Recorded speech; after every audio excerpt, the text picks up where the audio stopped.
All right, welcome to The Explainer. Today, we're diving into something that's, well, it's absolutely critical for any healthcare provider who wants to run a successful practice: credentialing. I know it might sound like a bunch of admin jargon, but it's the process that literally decides whether or not you get paid by insurance companies. So let's break it all down and turn that headache into a clear path for getting paid. So, I want you to think about credentialing a little differently. It's not just some chore, right? It's really the essential gateway you have to pass through. It's the official starting line on the journey to actually getting paid for all your hard work. So, what is it exactly? Basically, what it all boils down to is this. Credentialing is the process where insurance companies verify all your qualifications to make sure you meet their standards. It's about proving you are who you say you are, so they can feel confident about paying you for your services. If you skip this, you're pretty much invisible to the entire insurance system. No way to get paid? Okay, so here's how we're going to tackle this. We've broken it down into 4 main stages. First, we'll talk about forging your digital identity, then assembling your professional dossier. After that, navigating the final gates. And finally, we'll cross the finish line and really understand why this all matters so much.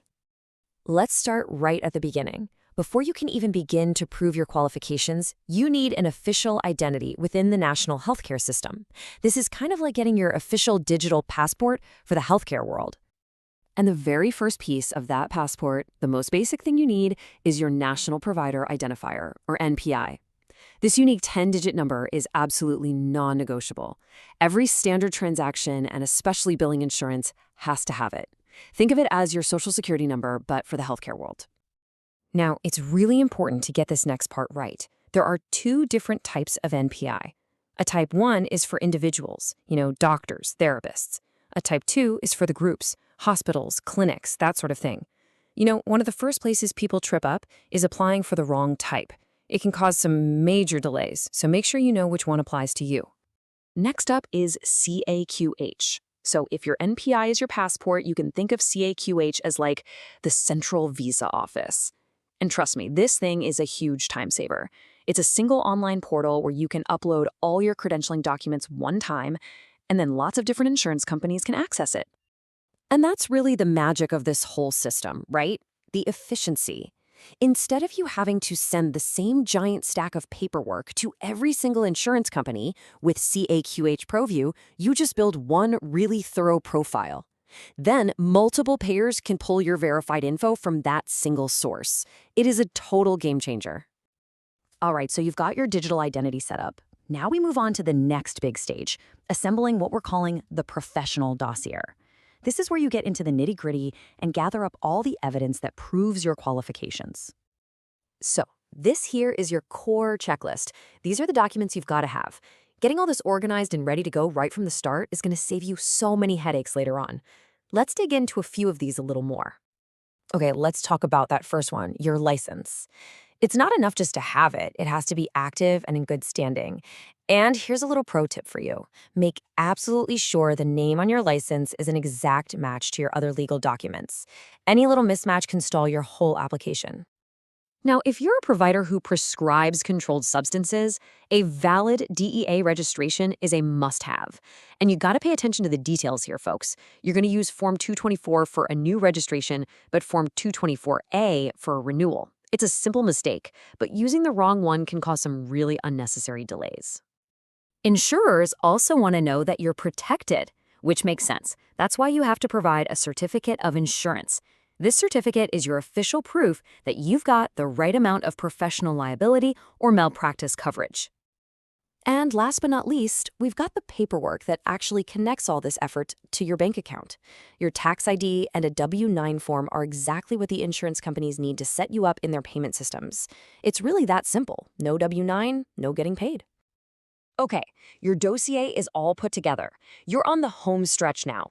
This is where you take all that prep work and you officially submit it, navigating those final gates to get your approval. This last part really breaks down into 3 key steps. First, securing hospital privileges, but only if your specialty needs it. Second, completing the unique application for each and every insurance payer. And number 3, and listen, this might be the most important one of all, consistent, timely follow-up. So let's talk about those hospital privileges for a second. This isn't for everybody, but for certain specialties that do involve hospital care, think an OB/GYN for example, payers are going to want to see proof that you have admitting privileges at a local hospital. Okay, and this is a really, really important point.